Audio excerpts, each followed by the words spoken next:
안녕하세요. 돈 버는 세상 돈세입니다. G2파워에 대해서 이야기를 하겠습니다. G2파워는 매우 좋은 섹터입니다. 태양광 사업도 하고 있고 신재생 에너지, 애측냉각 ESS 사업을 하고 있습니다. 매출은 지속적인 성장을 하고 있고 영업이익도 터나고 있습니다. 하지만 주식은 고점 대비 많이 약했어요. 그 이유는 뭘까요? 코스닥입니다. 정말 억울하죠. 이 종목을 보면 너무너무 하다 생각이 듭니다. 이렇게 빠지면 안 되는 주식이 한국 주식의 수급적인 문제로 많은 하락을 했습니다. 기업의 본질, 기업의 진실은 성장하고 있고 좋은 섹터이기 때문에 정상으로 됐을 때 우상향 상승을 예상하고 있습니다. 다만 한국이 정상이 아니기 때문에 정상이 됐을 때 상승을 예상합니다. 너무나 아쉬운 종목이라고 생각합니다. 회원님 한 분이 G2파워 분석 부탁드립니다. 현재가 6,540원, 18,000원부터 빠졌으니까 5월부터 빠졌으니까요. 엄청난 하락이죠.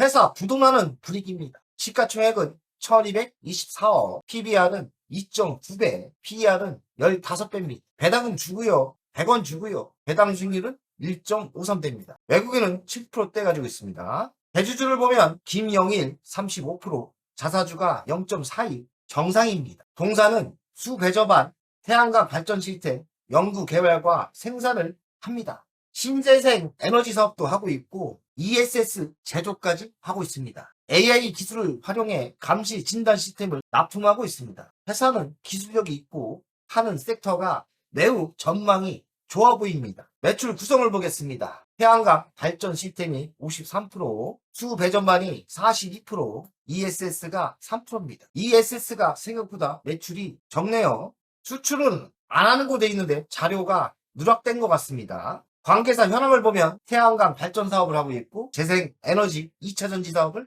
하고 있습니다. G2파워는 전력 제어, 디지털 수배전반 기술로 광급 시장에서 부동의 1위를 차지하고 있답니다. 스마트 그리드 및 전력 인프라 솔루션을 하고 있는 독보적인 기술력을 보유하고 있답니다. 기술은 디지털 전환 흐름 속에서 독보적인 상태 진단을 할 수 있는 기술이 있는 것 같습니다. 기존 사업은 광급 시장에서 1위고 안정적인 수익 기반을 가지고 있습니다.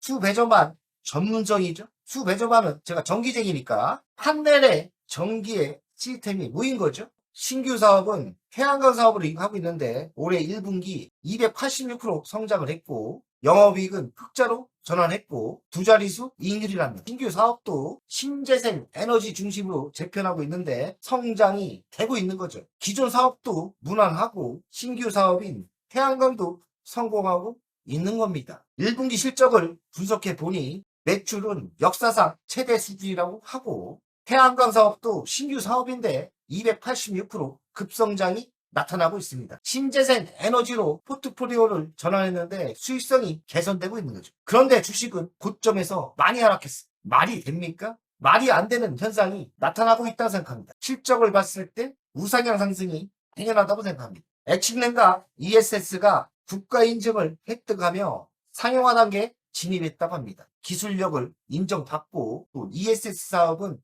매우 성장성이 있는 섹터죠. 에너지 저장 장치가 ESS 사업입니다. AI 데이터 센터가 핫한데 확산과 성장을 하고 있고 노후 전력망 교체 주기에 맞물리면서 ESS 수요가 급증하고 있습니다. 하고 있는 사업이 AI 인프라에 많이 들어가는 사업을 하고 있지 않습니까? 전력망은 노후화가 되어 있고 미국은 특히나 노후가 심하죠.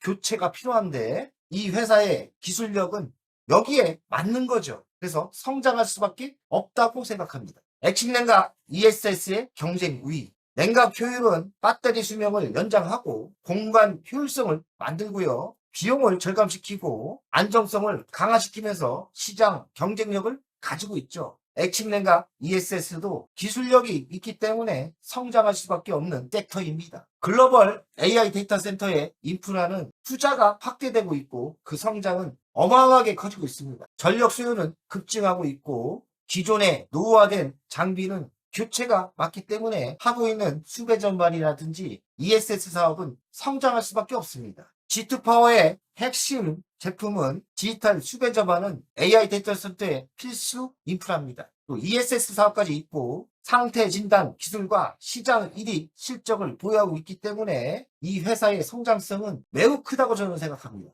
한국 정부도 전력망 현대화 사업에 갈 수밖에 없어요. 한국도 AI 인프라, AI 데이터 센터를 더 만들 수밖에 없기 때문에 성장할 수밖에 없죠. 특히나 신재생 에너지는 현 정부의 성장 섹터 아닙니까? 그래서 신재생 에너지, 태양광, 풍력은 성장할 수밖에 없습니다. 성장 동력은 다층적 보유를 하고 있는 거죠. 성장 동력이 꽤 있어요. 애칭냉각 ESS 상용화, 성장할 수밖에 없고 디지털 수배 전반 확대, 성장을 지속적으로 할 수밖에 없죠. 신재생 에너지는 한국 정부의 성장 섹터이고 실적이 나오고 있죠. 1분기 실적이 281% 성장 추세가 폭발적으로 나오기 때문에 ESS 사업 및 태양광 사업은 성장하고 있습니다. 마진율은 개선되고 있죠. 마진율이 좋아진다는 것은 비싼 제품을 많이 만들고 있는 거예요. 돈 되는 걸 하고 있고 규모의 경제가 점점 확대되겠죠. 신사업 수익화. 신사업은 의외로 빨리 수익화되고 있습니다. 수익성 개선 전망은 매우 밝다고 보입니다. 매출은 지속적으로 성장하고 있어요. 디지털 수배 전망 및 태양광 사업은 매출이 20% 이상 성장을 기대하고 있고 27년 애칭냉각 ESS 및 마이크로 그리드 사업은 10에서 20% 성장을 예상하고 있습니다. 고품질 제품을 판매하기 때문에 수익성은 개선되고 있고요. 26년부터 27년 매출과 영업이익은 이중 성장이 가능한 구조로 가고 있습니다. 성장할 수밖에 없죠. 시장의 기회는 오고 있죠. 하고 있는 사업이 AI 데이터 센터의 전력 인프라에 필수로 필요한 제품을 만들고 있기 때문에 폭발적인 성장이 예상되고 있고 강급 시장의 1위는 디지털 수배 전반 기술력과 새로운 애칭냉각 ESS 기술로 경쟁사 대비 차별화된 기술력이 있다 봅니다. 1분기 실적이 나오고 있기 때문에 성장성의 신호가 보이고 있는 겁니다. 올해를 시작해서 27년까지 수주가 발생하고 본격적인 매출과 영업이익이 올라오기 때문에 애칭냉각 ESS 수주 확대, AI 데이터 센터의 인프라 수주, 정부사업 수행, 3박자가 맞기 때문에 성장할 수밖에 없고 영업이익은 급격히 오를 거라 생각합니다. G2파워의 신제품 애칭냉각 ESS 시스템의 이미지입니다. ESS 사업은 성장할 수밖에 없죠. 에너지 저장 장치인데 여기에 애칭냉각까지 들어간다면 아무래도 효율이 더 좋고 수명이 연장되면서 독보적인 기술력이 있다면 성공할 수밖에 없죠. 연간 실적을 보겠습니다. 23년 494억, 24년 554억, 25년 774억, 26년 1050억입니다. 4년 연속 성장을 하고 있습니다. 영업이익은 적자에서 37억, 88억, 133억. 지속적인 성장이고요. 영업이익률은 6%대, 11%대, 12%대 나옵니다. 매우 정상적인 우상향으로 가고 있죠.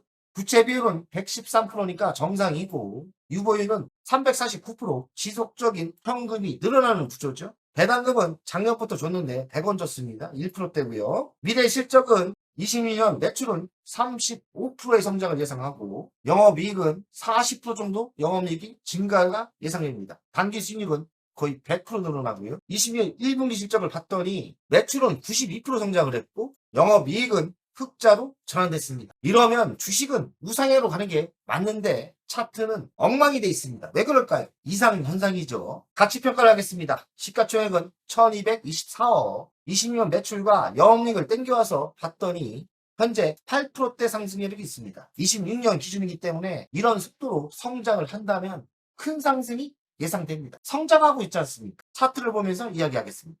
차트를 보겠습니다. 일간을 보겠습니다. 야, 이거 전쟁 났나요? 고점 대비 64% 조정을 상당히 받았고 끝없이 하락을 했죠. 이건 거의 부도나는 분위기예요. 그리고 전바닥을 뚫었지 않습니까? 이건 말도 안 되는 현상이고 재무 분석을 하고 기업의 미래를 봤을 때 반대로 우상향으로 하는 게 맞았어요. 이런 조정은 너무 과한 거고요. 말도 안 되는 현상이 발생하고 있습니다. 주간 차트를 보겠습니다. 회사는 우상향으로 하는 게 맞았죠. 왜냐하면 지속적인 성장을 하고 있지 않습니까? 여기가 깨지면 안 됐다고 생각해요. 여기를 깨고 최저바닥으로 가고 있습니다. 코로나 사태인가요? 우리나라가 전쟁이 났나요? 회사가 적자가 납니까? 성장을 안 합니까? 이게 말이 되나요?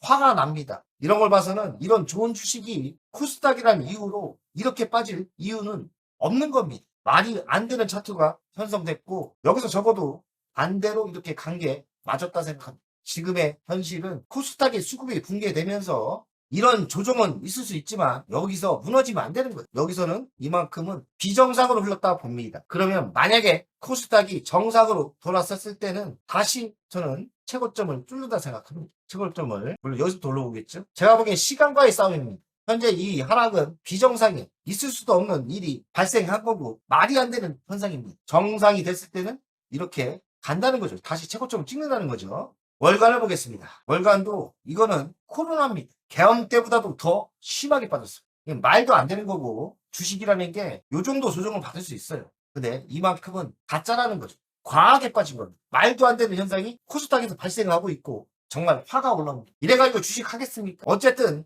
기업의 진실, 기업의 본질은 이 정도 빠지면 안 됐던 거고 기업이 정상이 되고 기업은 정상이죠. 코스닥 시장이 정상이 됐을 때는 저는 다시 이런 상승이 있다 생각합니다. 이런 상승이 있을 거예요. 언제 가냐 이거죠. 코스닥의 정책, 지금의 쏠림, 삼성전자, SK 하이닉스의 이런 레버리지가 상품이 정상화되고 폐지가 됐을 때는 이런 상승을 예상합니다. 코스닥이 이렇게 말도 안 되게 빠진 게 너무 많고 이런 하락은 현 정부의 실패 정책 때문에 이렇게 됐다 생각합니다. 정책을 잘 보시면서 코스닥이 살아난다면 다시 정상으로 이런 시장이 올 거라 생각합니다. 현 정부가 코스닥을 살려야 됩니다. 코스닥을 살리는 정책이 나왔을 때 정상이 되면 이런 상승을 예상합니다. 정말 억울한 주식이라는 생각이 듭니다. 여기까지 하겠습니다. 화이팅! 오늘 내용이 도움이 되셨다면 여기까지는 누구나 볼 수 있는 정보입니다. 핵심 종목과 매수, 매도 타이밍 멤버십에서 빠르게 그대로 공개합니다. 월 24,000원 멤버십은 평일마다 전용 영상으로 전략주와 신규 종목을 업데이트합니다. VIP는 월 12만원으로 월 2회 주식 종목 상담, 자산관리 방문 상담은 예약제로 월 1회 최대 2시간입니다. 연 1회에서 2회 VIP 오프라인 모임을 예정하고 있습니다. 시간을 아끼시고 방향을 잡고 싶은 분은 멤버십 VIP 회원에 바로 가입하세요.